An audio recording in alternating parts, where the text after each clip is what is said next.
Hello and welcome back to our third in the series of our domestic violence information strategy session. As we're talking about all of this, the third topic is, what does domestic violence have to do with me? I don't really know anyone, so I'm good. Nothing like that happens in my home. Nothing like that happens in my neighborhood. So, thumbs up, we're good. We're not part of that group over there. Whatever that means. Oh, it must be just in certain socioeconomical places that it happens, but it couldn't happen here. I'm here to tell you it happens everywhere, because where there is any kind of secret to be kept, it can be hidden no matter what neighborhood you're in, no matter what family you're in. It can be hidden.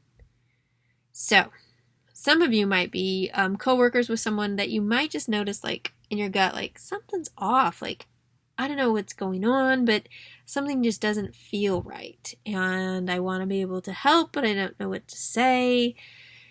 So maybe I just won't say anything because, it's their business. It's not really my business. And we have all of these types of things that we can just excuse ourselves from. But really, if we are our brother's keeper, if we're the ones in society trying to watch out for one another, and we really do this, think about it, we create laws to keep us all safe as society. Well, who's watching those laws? How do we know if we've broken a law, right? It's not that everyone's ignoring each other. No, we're watching. Just because as a society we have said that here's the standard that we want to live above. Right here's the standard. And if you go below that standard, then there's going to be consequences.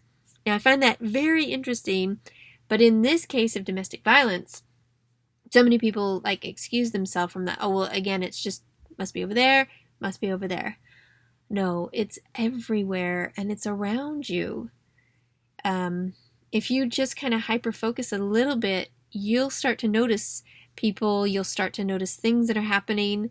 You'll probably pay attention a lot more to those raised voices that you hear at the grocery store, somebody that's kind of bawling somebody else out, and you're like, whoa, I'm glad that wasn't me. Well, the intervention that has to happen to help stop people from accepting well, that's okay, that's okay. When the more we accept that way, the more we're just saying, yeah, sure, you can go ahead and do it because there's no consequence. So as a society, we need to pay attention and be aware that things happen. And it's a fine line, and I understand because sometimes, discipline is happening and you're like, I'm not getting involved in that because that's going to be too dangerous. You can call 911. You can call other things. I will never forget an interview I was watching.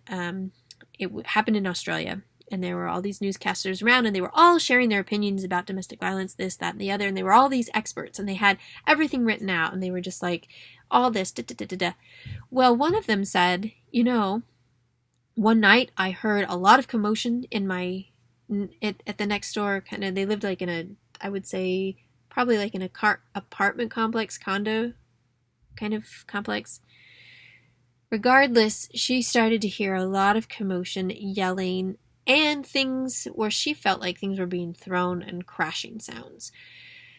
She could not sit by. She decided to go and bang on the neighbor's door and ask a question.